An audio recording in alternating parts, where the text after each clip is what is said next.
student, today I discuss a very important chapter, gravitation, class 9. Okay?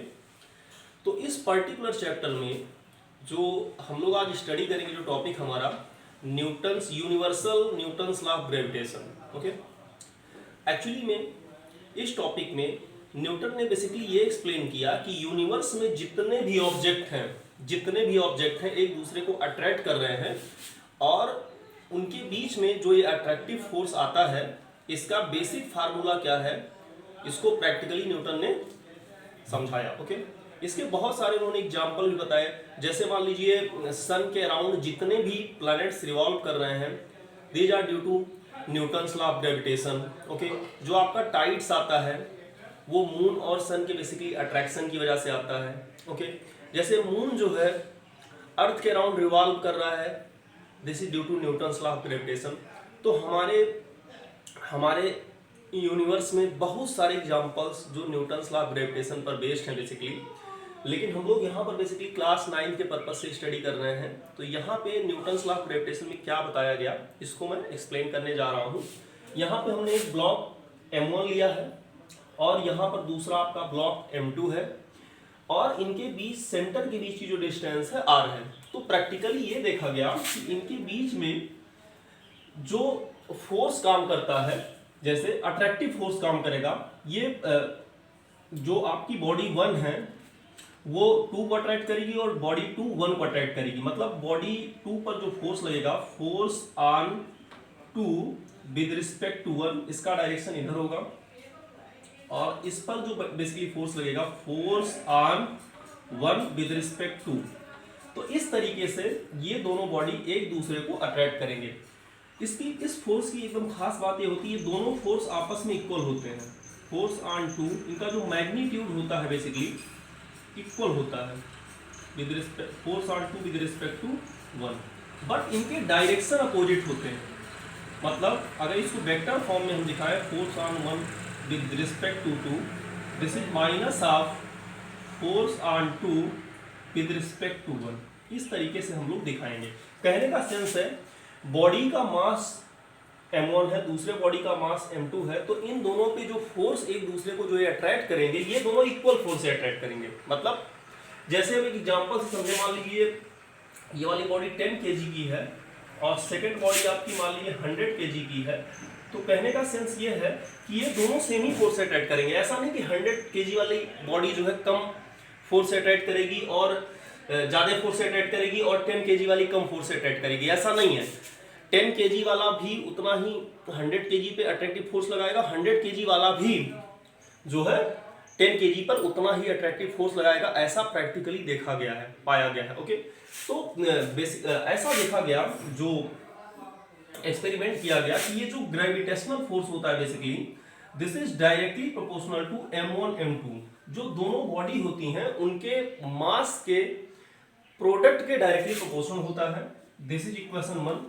और second experiment में ये पाया गया कि ये जो फोर्स होता है ग्रेविटेशनल, ये इनके सेंटर के बीच की जो डिस्टेंस होती है उसके स्क्वायर के इनवर्सली प्रोपोर्शनल होता है. कहने का मतलब अगर इनके बीच की डिस्टेंस को हम थोड़ा बढ़ाएंगे तो फोर्स ज्यादा अमाउंट में डिक्रीज कर जाएगा. ओके, जब इन दोनों इक्वेशन को आपस में कंबाइन किया गया, इक्वेशन 1 और 2 को, तो बेसिकली जो आपका फाइनल इक्वेशन बना, this is M1 M2 divide by R square. और यहाँ पे प्रोपोर्शनलिटी कांस्टेंट को जब हम हटाते हैं तो ये पूरा जो टर्म बन के आता है, this is F equal to G M1 M2 by R square. Basically ये जो फोर्स आता है, this is Newton's law of gravitation से यही हमको अट्रैक्टिव फोर्स मिलता है. ओके, तो कहने का सेंस ये है हमारा कि ये जो आपका फोर्स है, ओके, इसमें एक टर्म आप देख रहे होंगे जो कांस्टेंट हमने यूज किया, कैपिटल G. कैपिटल G को हम लोग बोलते हैं universal gravitational constant. Capital G जो हमारा होता है, this is universal gravitational constant. Universal gravitational constant, gravitational constant. और और इसको यूनिवर्सल ग्रेविटेशनल कांस्टेंट इसलिए हम लोग बोलते हैं क्योंकि कैपिटल जी की वैल्यू जो होती है वो मीडियम पर डिपेंड नहीं करती है। चाहे आपका मीडियम वाटर हो, चाहे आपका मीडियम लिक्विड हो, गैस हो, कुछ भी हो, कैपिटल जी की वैल्यू ऑलवेज आपकी रहेगी कांस्टेंट। तो जब कैपिटल जी की वैल्यू नहीं चेंज होती, इसीलिए जो हमारा ग्रेविटेशनल फोर्स होता है वो कभी भी मीडियम पे डिपेंड ही नहीं करता।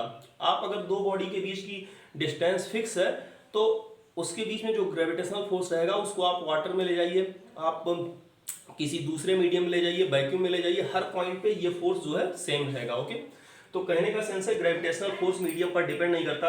ग्रेविटेशनल फोर्स की कुछ बेसिक प्रॉपर्टीज हैं जिसको मैं डिस्कस करने जा रहा हूं, आप लोग देखिए ध्यान से। यहाँ पे जो कैपिटल जी की जो वैल्यू हमको मिलती है, ये कैपिटल जी की वैल्यू जो मिलती है 6.67 into 10⁻⁻11, this is newton metre square per KG square, ये कैपिटल जी की वैल्यू है। अब थोड़ा सा मैं डिस्कस करने जा रहा हूं ग्रेविटेशनल फोर्स की क्या क्या प्रॉपर्टीज हैं। ओके, हम लोग यहाँ पे डिस्कस करने जा रहे हैं कि ग्रेविटेशनल फोर्स की प्रॉपर्टीज क्या है।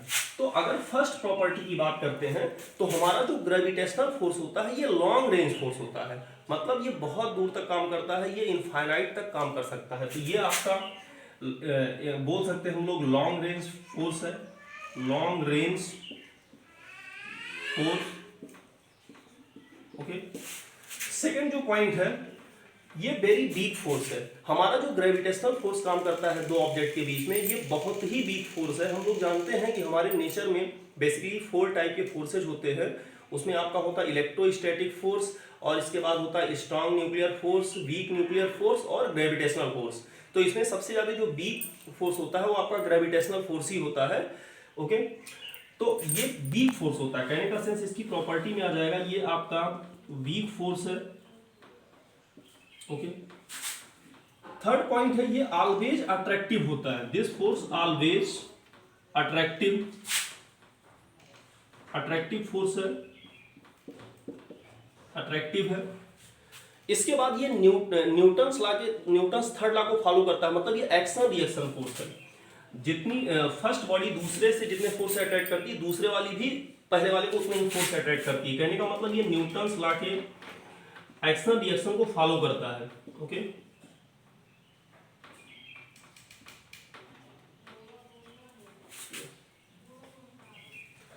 और नेक्स्ट पॉइंट ये है कि ये इनवर्स स्क्वायर लॉ को फॉलो करता है। कहने का मतलब ये फोर्स जो है डिस्टेंस के इनवर्सली प्रोपोर्शनल होता है। क्लियर? और इसकी प्रॉपर्टी है कि ये लाइन ऑफ एक्शन को फॉलो करता है, मतलब जो सेंटर है सेंटर के अलोंग काम करता है।